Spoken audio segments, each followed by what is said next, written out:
We're back with some analysis of a very interesting, thought-provoking, and controversial conversation taking place on Twitter over the last several days.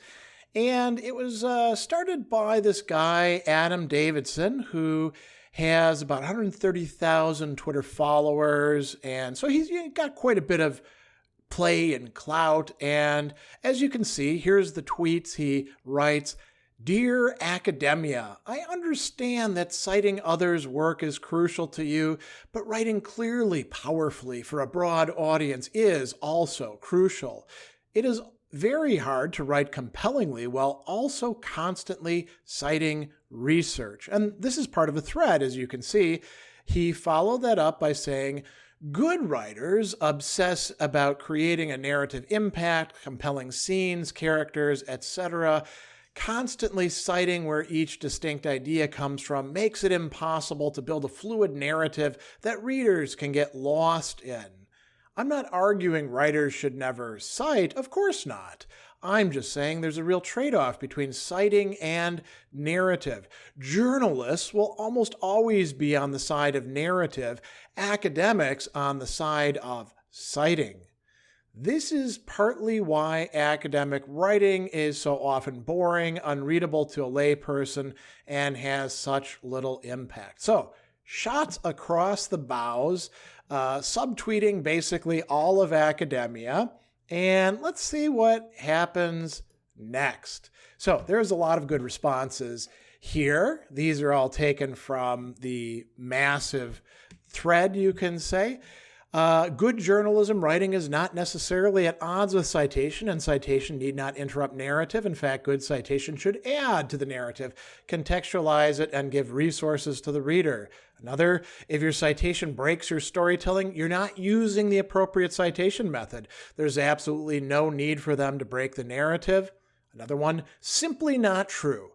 You can write the most fascinating paragraph in the universe and still tell people where ideas or data come from. Then it starts getting very interesting. Do you not understand how incredibly easy it is to cite through hyperlink online without losing the thread of your narrative? Academics do it all the time when we write for a popular audience. And then it starts to get, really good.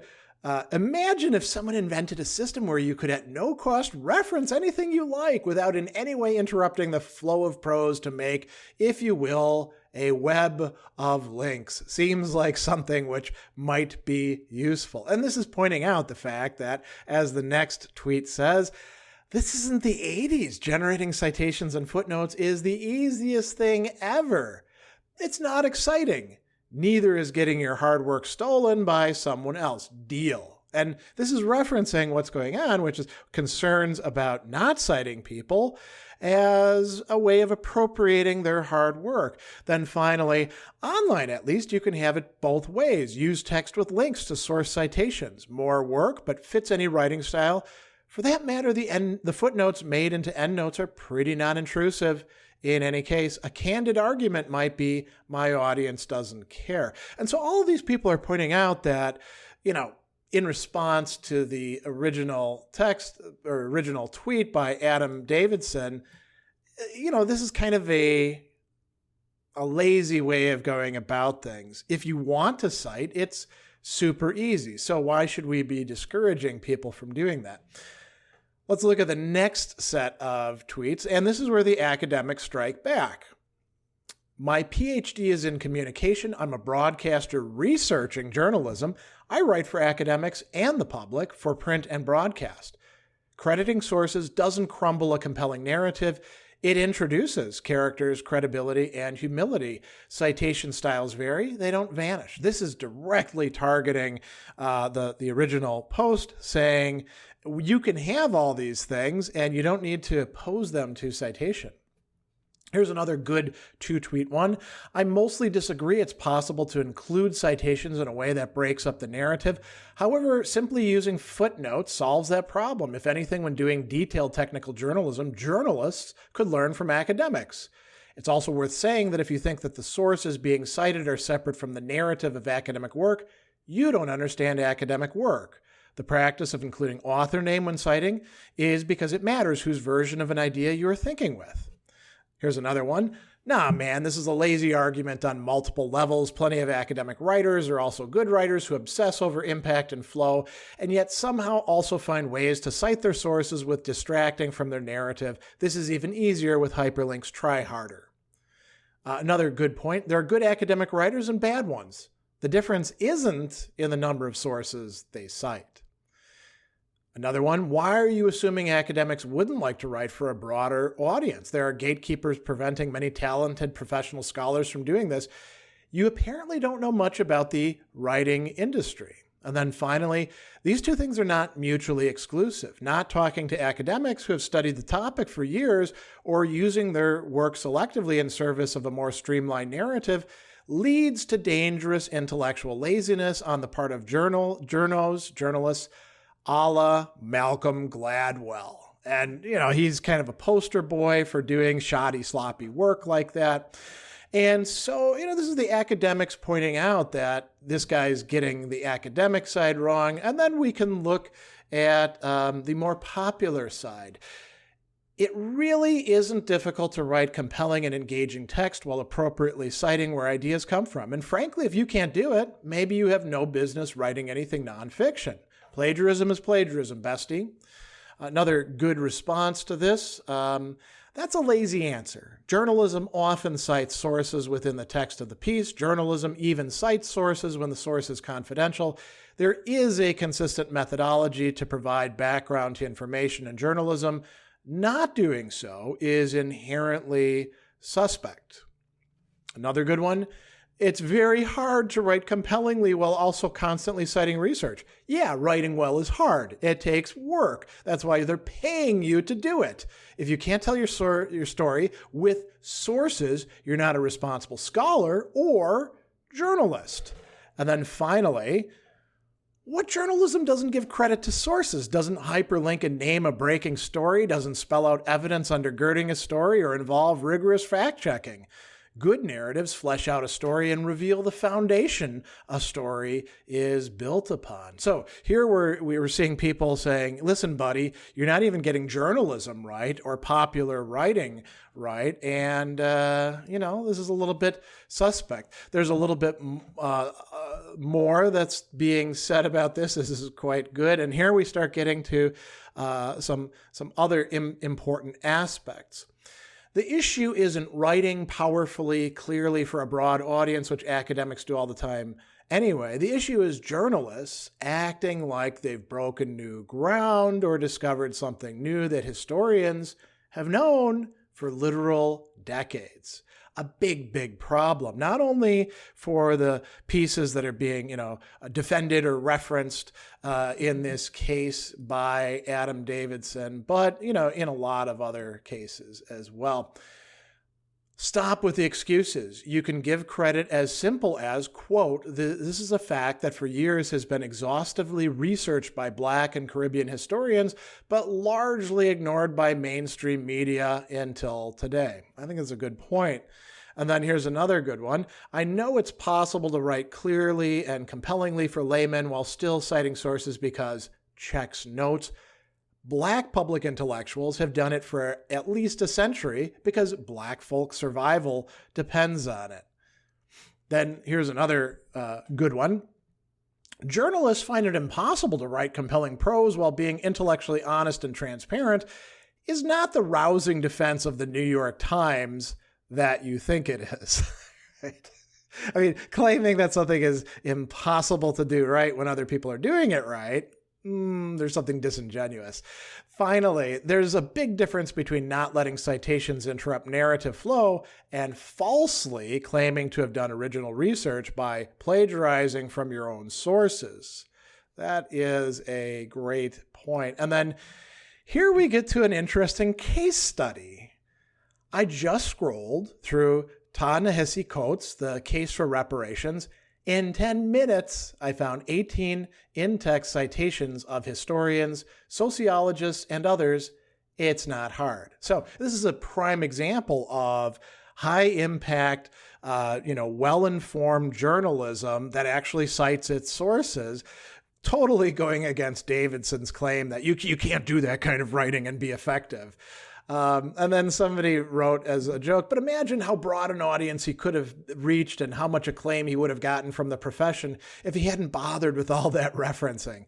Another person pointed out, Coates understands that readers benefit from in-text bibliography. Access to further readings is a great service. So as opposed to what Davidson was putting forth as what popular writing and journalistic writing needs to look like, Ta-Nehisi Coates is not treating his readers like children who can't handle being given access to information. Then we started getting into some very interesting and more back and forth discussion. So Sarah Peckow wrote to Adam Davidson, respectfully disagree, and then Adam fell into his own pit by saying, can you point to examples where a compelling narrative has lots of citations? And, predictably, a lot of people picked up on the hypocrisy here. Citing is overrated. Can you cite some examples? Another person wrote, you're asking for a citation to prove citations are overrated? Another wrote, I'm sorry you want someone to cite their sources. Citations make for bad tweets. Another person wrote, I wouldn't want to disrupt the narrative arc of this tweet by citing anything. I might lose a reader. And another one, as soon as you point to examples of work that doesn't cite its sources, that isn't plagiarism, they're throwing it back in Davidson's lap. And then finally somebody said, hey, Wikipedia. It's probably the most universally read and most approachable entry point for lay people into any complex topic. Guess what? It has footnotes at the bottom of every page with citations for everything. So, Davidson, kind of stepped in it in that. And there were a few other great responses. Somebody just posted a picture of Howard Zinn's A People's History of the United States. Lots of citations in that one. And yet you've got something that's quite accessible and, did have a lot of impact. Here's another good one. Pretty easy to provide a notes section that doesn't interrupt flow. Various forms exist. Poland's Omnivore's Dilemma, Scott's Against the Grain, Diamonds, Gun, Germs, and Steel, etc., etc. As for journalism in print, it can be tough, but hyperlinks make it easy. I do it all the time in my non-academic journalism. Even better, tell the story via the sources. Here's another one. Most any nonfiction book I've read has contained copious amounts of citations and plenty were really good reads. Some listed sources at the bottom of a page with little unobtrusive footnotes. One I have on hand, The Pirates, it's about Jewish pirates, has a bibliography. And there are more citation styles than MLA, Modern Language Association, which is what you must be thinking of if you think citing sources will somehow make the writing more difficult. Use Chicago style or include a list of sources at the bottom of an article. So again, what we're seeing in these responses is that Davidson, perhaps he does know these things, but he displayed himself as somebody who doesn't really understand the basics of citation and how it can be worked into writing. There was another thing that people targeted him for as well, and I think that this is quite fair here. Somebody wrote, isn't it ironic when someone trying to teach us boring academics what good writing is gets ratioed for bad social media writing? And here's some of the ratioing taking place. Dear journalism, thank you for this critique, which points to no specific academic writing of any kind to anchor its comments, thereby unironically proving the necessity for citations. The patronizing tone is also a nice touch. Your friend, academia. And then, the statement itself gets targeted. In the sentence by Davidson, and I quote, but writing clearly, powerfully, for a broad audience is, also, crucial. I count no less than 4 unnecessary commas that are as much of a distraction as Comic Sans in a keynote address. And somebody else wrote, but writing clearly, powerfully, for a broad audience is, also, crucial. Is this clear writing? Good points, I think. Then we start getting into some other really, substantive critiques. Here's another, this is a reference to the piece that essentially provoked this, which Davidson didn't actually mention in his tweets. Hopefully, this isn't the actual response to the fact that the New York Times piece on Haiti ripped off direct quotes, findings, archival research from Haitian academics and activists, while only choosing to cite white men who didn't actually further any of the analysis in the piece. And she goes on and says, it's interesting seeing this discussion when non-white people have to jump through hoops to show rigor and cite so that they won't be mislabeled as ripping off work from some vague white academic they've never heard of or read. I say this as someone who also writes for the public and still finds time to cite. It's interesting who and what publication bodies citation exemptions are always extended to for academics. And if we go down a little bit further, in my opinion, the piece isn't doing its job if a bunch of white people in defense of a piece about theft in the public historical plus present narratives of downplaying that theft of Haiti and Haitians are now justifying why it's okay that the piece is engaged in further Haitian theft. These are, I think very solid points that are being made. And, continuing on, here's another good set of tweets. Let me see if I have this right. First, black stories ignored by press. Black historians do their work. Second, press realizes there's profit in black stories. Third, press can't give credit to black historians because it doesn't make for pretty sentences. She goes on and says, some people clearly don't read enough scholarship to know that sometimes the citation is a central piece of the storytelling, and this is especially true in black tradition. Our ancestors are compelling and have narrative impact. And then she goes on and she's got a great take here. Can you imagine what these people would say about the Torah? No way this book can have impact. Too many lists, too many characters, not enough narrative impact through well-crafted sentences. Entirely on point there. Now, there's also some that were, speculating about the motives here. I'm not going to say that I endorse these necessarily, but I think these are quite good in terms of thinking about what's happening. Clout chasing, New Yorker magazine is in his bio. He's still listed as a contributing writer, but it doesn't look like he's employed by the magazine. He owns a company. Wait for it. Masterful storytelling. The thread is a bid for attention for his company, a shameless would-be, in quotes, master. Another says, I've got to say, writing clearly, powerfully, and irresponsibly for a broad audience is a well-known way to build a personal brand while making the world worse. Journalists should think on this. And then finally, somebody else has fixed this thread for you, erasing everything after. I understand that citing others' work is crucial, which, does improve upon it. We have another set of interesting things here where there's also a response by Adam Davidson. If you're an academic looking for a career-ending plagiarism scandal, follow Adam's advice. And then Adam writes, do you think I'm suggesting this for academics? You can't be that obtuse. I am simply observing there are different values in journalism and academia, and there are trade-offs between them. And then, people pointed out, dude, you literally open with Dear Academia. And then, somebody else who pointed that, you started with Dear Academia. Davidson says, and I went on to address how academia speaks to journalists. And somebody else pointed out, no, you didn't. Or at least that idea is not retrievable from this thread. Maybe if you'd cited the topic that spurred you to start this thread, it would have been clearer what you're talking about. So, pointing out why citation can often be quite helpful, at least for establishing context in clear writing. Another says, when you begin with Dear Academia, those who err on the side of the clarity you espouse may legitimately think you're discussing academic discourse. One thing I've picked up in journalism and academia is that calling your audience obtuse might not help them hear you any better. Another pointed out, I think in this case, it's pretty difficult to tell what your point was. The way the tweets were written seemed to suggest criticism of how academics write and a case for making it better and more impactful. The writing, your writing, Davidson, isn't clear. And then, here's a final one. You start your thread with Dear Academia, and you're saying others should write more clearly. So there are several other things that I think are quite interesting in the conversation. This is a bit of a side note, but it's good to bring this to a close with this.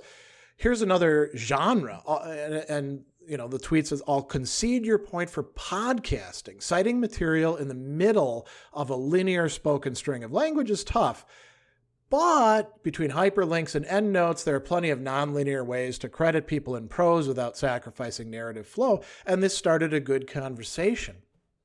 Somebody else wrote, my favorite podcasters cite their sources in the episode descriptions, if not in the narration.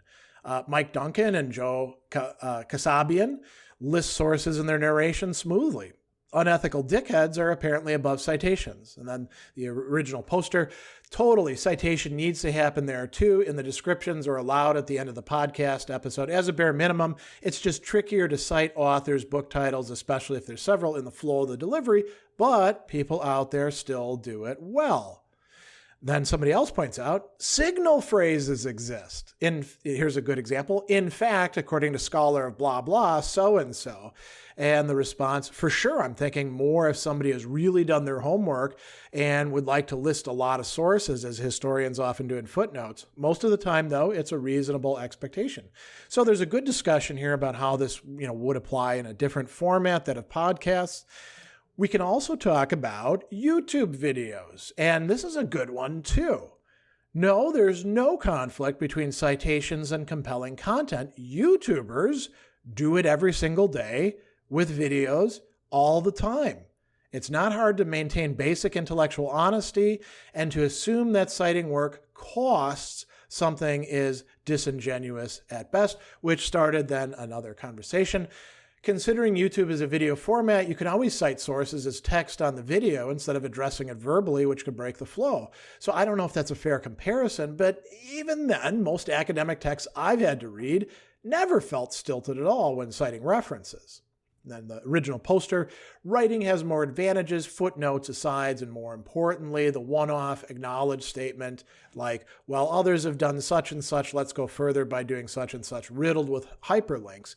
And then the person also continues, I'm pretty sure most of that can be accomplished in a similar manner in a video format. But yeah, I get the point. There really is no excuse, after all, on not being able to do so in writing. My final thoughts, obviously I think this academic versus journalistic thing is a silly dichotomy. Plenty of academics know how to do things within the popular sphere, and there's many ways to write or to do other formats accessibly and to incorporate a proper citation of sources while you're doing so. I'm very sympathetic to the idea that it does demand work, but that's the work that you ought to be doing, whether you're a journalist, a PR person, somebody who's just tweeting, or, an academic or a public scholar. You're supposed to do the work rather than make excuses for why people don't do the work. And, this is something I think we do want to hold the line on. So that is it for this conversation. I'm sure people have plenty of comments of their own that they would like to make about this very interesting Twitter conversation, and we'll leave it at that.